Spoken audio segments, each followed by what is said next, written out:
I'm gonna go on a hinge and say that most people here haven't heard of Brian Downing.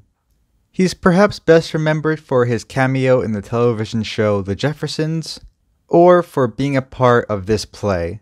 To left field and deep, and Downing goes back, and it's gone! That's him in left field, watching the ball fly into the stands, giving the Red Sox the lead in one of the greatest postseason series ever played. But this video isn't about that postseason series.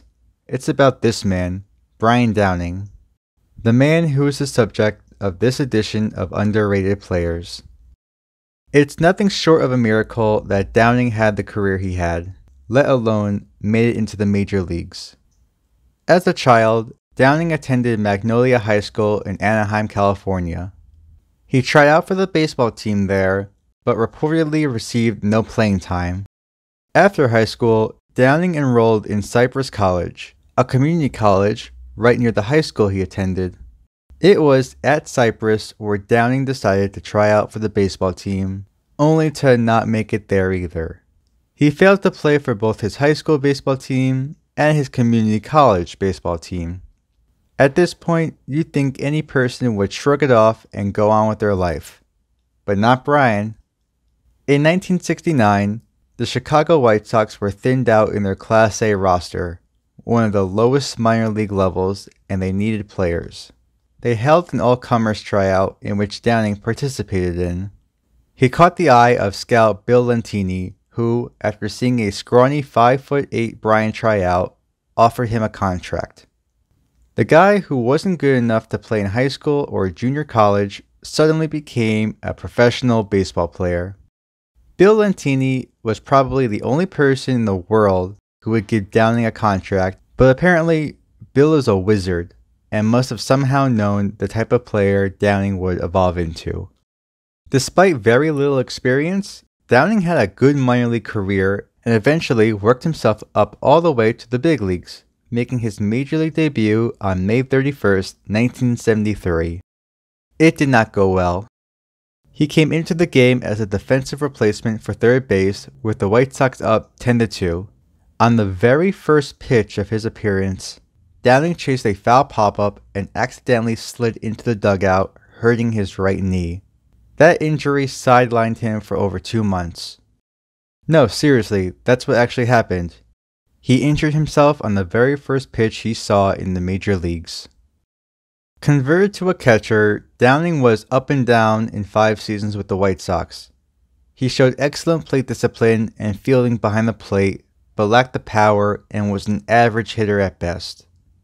Not seeing much in Downing, the White Sox traded him following the 1977 season to the California Angels, who played just 6 miles away from where Brian went to high school. It seemed like this would be the type of career for Brian Downing, a light-hitting catcher who can occasionally get on base. It was an amazing accomplishment just to make it this far given his lack of experience in high school and college. But there wouldn't be a video if that's the type of player Brian became. Downing struggled in his first year in Anaheim, but his career took off in 1979. During the offseason, Downing went all in on weightlifting and allegedly added 30 pounds of upper body strength. Now nicknamed Hulk, Brian had the best season of his career in 1979. He set career highs in basically every category: hits, doubles, triples, home runs, games, RBIs, walks, batting average, on base, slugging, OPS. I think you get the picture. He was an all-star that season, placed 14th in MVP voting, and was a key contributor to sending the Angels to their first playoff appearance in franchise history. A broken ankle forced Downing to miss most of the 1980 season, but he came back strong after the injury and moved permanently to the outfield and designated hitter. He was a consistent hitter during the 80s for California. From 1982 to 1990, Downing averaged 140 games, 21 home runs, 73 RBIs, 3.2 WAR, and slashed .268 with a .371 on base and a .452 slugging for an .823 OPS and 127 adjusted OPS. During this 9-season stretch, Downing was in the top 20 in most offensive categories. home runs, total bases, OPS, adjusted OPS, WAR, extra base hits, you name it. Downing also displayed excellent plate discipline, walking more often than he struck out. He was also a great outfielder. He set records for most consecutive games without an error and most chances in an errorless season. It's safe to say Brian Downing was a top 20 player during the 80s, one of the more forgotten about players during his time. When Downing's career with the Angels finished following the 1990 season, he was the Angels' career leader in most offensive statistics: games, at-bats, runs, hits, home runs, walks, among many more. As of the end of the 2021 season, Downing is 6th all-time amongst Angels players in WAR. He is arguably the most valuable hitter the Angels have ever had, not named Mike Trout. After the 1990 season, Downing spent the final 2 seasons of his career with the Texas Rangers. Even in his 40s, Downing produced 2 excellent seasons at the plate, recording an adjusted OPS of over 130 in both seasons. Quick tidbit about Downing in Texas. In the final game of his MLB career in 1992, Downing was slotted in the lineup as the starting second baseman. He had never played second base in his career and hadn't played a position other than DH in 5 years. He singled in his first at-bat off a former teammate and future Hall of Famer Burt Blyleven and was immediately taken out of the game and pinch ran for. Since the Rangers were the away team, he never got a chance to take the field. Why did he start at second? I have no idea. His final game was also against the Angels in Anaheim, a place he called home both as a child and a baseball player for so many years.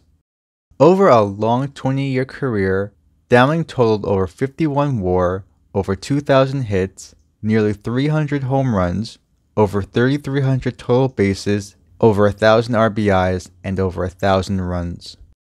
He slashed .267 with a .370 on base and .425 slugging for an OPS of .796 and a 122 adjusted OPS. During his time in the major leagues from 1973 from 1992, there were 35 players in baseball to play in as many games that Downing played in. Of those 35 players, Downing consistently ranks in the top 20 in several offensive categories. This includes being in the top 10 in adjusted OPS and on-base percentage. One notable aspect of Brian Downing was his ability to remain a valuable player well into his 30s and beyond. In fact, Downing had more WAR, hits, home runs, and a higher adjusted OPS after age 30 than before age 30. I'll post on screen here his stats before and after age 30. Hall of Fame players are often tasked with their ability to stay consistent as they age, and Brian Downing proved he could hit and can hit well even into his 40s. In fact, amongst all baseball players in history to record at least 6,000 plate appearances after age 30, Downing ranks in or near the top 30 in OPS, adjusted OPS, and offensive WAR. He's just one of 63 players ever to have at least 6,000 plate appearances after age 30. Not many players could continue to hit well into an older age. Downing is, however, one of those players that could. Something else I found interesting: there are only 40 players in MLB history to have at least 850 plate appearances at age 40 or older as of the end of the 2021 season. Downing ranks second in adjusted OPS only behind Barry Bonds. Downing recorded over 5 WAR in his 2 short seasons during his 40s. Who knows how many more seasons he could have kept playing. Now, do I believe Brian Downing should be elected into the Hall of Fame? No. He was one of the best players during his time, but Downing's stats and accolades are inferior and lacking to be considered Hall of Fame level. A one-time All-Star, Downing only received MVP votes in 3 seasons, never even placing in the top 10. He only ever led the league in one stat one time: walks in 1987. His counting stats also aren't significant. 2,000 hits is solid, but his home run, doubles, RBI, and stolen base stats lack any notable milestone. His 796 OPS and 122 adjusted OPS are both terrific, but not Hall of Fame level. His 51.5 WAR is also solid, but it lacks compared to other left fielders. Downing's Hall of Fame chances suffer due to the fact that he was a late bloomer. His first All-Star season was at age 28 and only reached the 6,000 plate appearance mark once when he was in his 30s. I mentioned earlier how Downing took up weight training prior to the 1979 season, which saw him produce one of the best seasons of his career.